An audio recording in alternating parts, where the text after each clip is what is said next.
You can do as much as you think you can. You will never accomplish more. For if you are afraid of yourself, young man, there's little for you in store. Fear comes from the inside first. It's there if you only knew it. You can win though you face the worst, if you believe you can do it.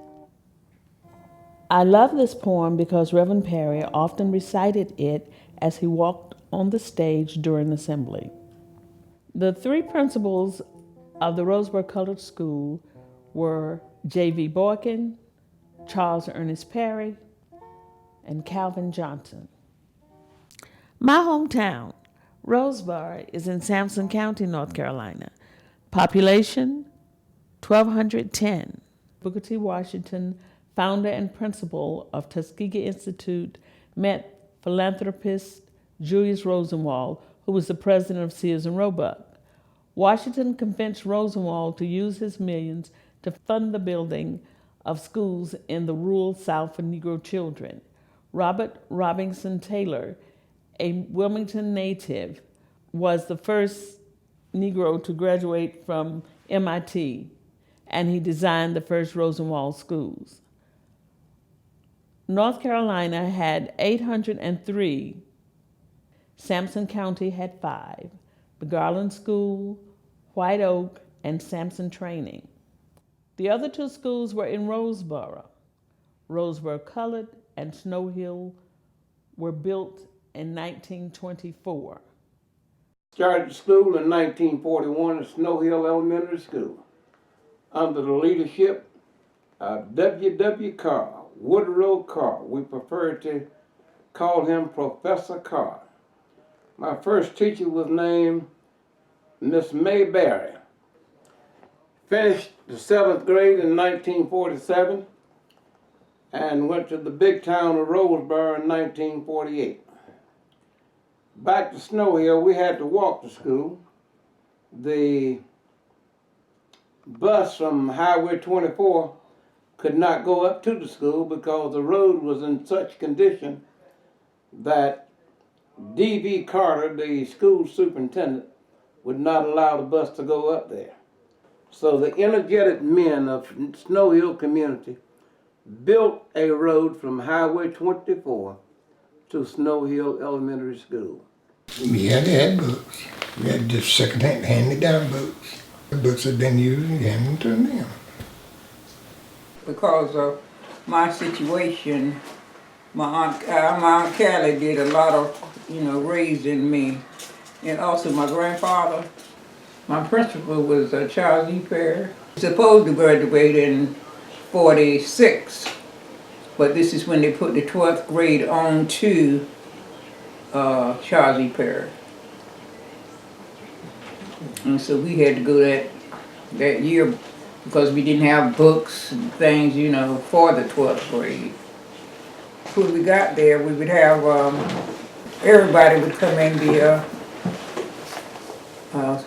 auditorium, and they would, Charles E. Perry would do what he told us things for the day, and then we would go into our classroom, and start to work. We didn't have an ag teacher until I was up in high school. J.J. Devon was the ag teacher then. Well, I remember that his class went to the state fair, and Reverend Perry expelled all the ones that went to the state fair on the bus because he didn't okay it. A week, I think. I didn't go to school that day, so I shouldn't have been expelled because I didn't go to school. I went from my house to the bus, but I was expelled too. A lot of things I think he did wrong, which probably wasn't wrong in his beliefs or thinking that I thought was wrong. Expelling ones that didn't go to school or that day, he expelled everybody that went. Well, it wasn't anything but boys. Imagine a time when there was no electricity, no paved roads. Horse and buggy was the common mode of transportation then. Cars were rare. Mr. Jesse Owens, the oldest auto mechanic known in the Tar Heel State, he's 104 years old. I first worked at the sawmill. Fixed them all, T-model, A-model. My brother was a mechanic. And I went there where he worked and started sweeping the floors. And I come from floor sweeping to mechanic. Back then, I'm about the best out there. I worked first and band for about 25 years. Chevrolet place in Roseboro. Well, many that I couldn't fix. Well, when I was in grade school, I walked for about a half a mile, and I went 2 winters straight without missing a day. That was in grade school. Rain, sleet, or shine, or snow, whatever, I was in the road going to school. They would go in the wood and get wood, and they kept that old pot belly stove, as they called it, going. But I didn't have to do that. But maybe sometime in the afternoon, the teacher would keep me after school, and maybe to help clean up, do little things like that. Yes, we had a agriculture teacher. His name was Jeff Devane. Jeff Devane. Everybody had a nickname for Mr. Devane, and they called him Pedro. All the students from Roseboro in my class, male students in my class, it was me, Jim Monroe, Toby Taphogan, James Cheek, Dorian Owens, Robert Blue, and Johnny Martin Powell. All of us decided that we were going to economics class, home economics class, to Miss Gray's class, because she was just getting here, and we wanted to get away from Jeff Devane. And also in the afternoon, we would go to behind Mr. Melvin's store to play basketball. Everybody would go. That's the only basketball court that we know outside that was in Roseboro. Okay, and Mr. Melvin was very, very respectful. He lived in Roseboro, he owned the store, and he was our basketball coach. As far as athletics are concerned, the only sport that we had at the school was basketball.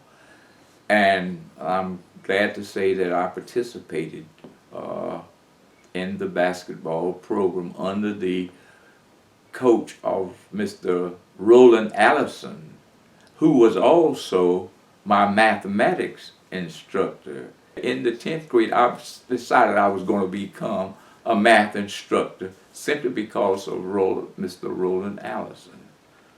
Myself and Deems Melvin Jr., we were janitors at the school. We had to sweep the floors in the afternoon, and we had to make fires in the pot-bellied stoves out there each afternoon in the mornings. And if you will not believe this, but we only made $20 a month for making the fires in the pot-bellied stove and sweeping the floors in the afternoon. You wouldn't. That's hard to believe now. I was born in Sampson County, Lisbon Township, between Ingold and Delaware. I grew up on a farm with mom and dad, and there were 7 children. And we were pretty much self-sustained on that farm. We grew just about everything that we ate. We were bused in to Garland, and it was interesting because because a number of days the old bus didn't get us there. And we sat on the side of the road. And then it was almost time to go home. The mechanics came out of Clinton to fix it. And Clinton City and Sampson County. And of course, the schools were segregated. I enjoyed science and math. And certainly, as all little children, I enjoyed the recess. It was a wonderful time to fellowship, because when we were in class, we didn't do in the fellowship, we were busy. But at recess, we just had plenty of time to do a lot of fellowship. And our basketball court was a dirt court. And the boys mostly played basketball at lunch, recess time. Fannie Johnson from, well, back then they called it Parkersburg, but now they call it Garland. They changed it over to Garland, where I live now. But when I was young, it was Parkersburg, where I walked to school every day, and it was just it was one old building. It wasn't a new building, it was an old building. It's a tale of two schools, the one that is and the one that never was.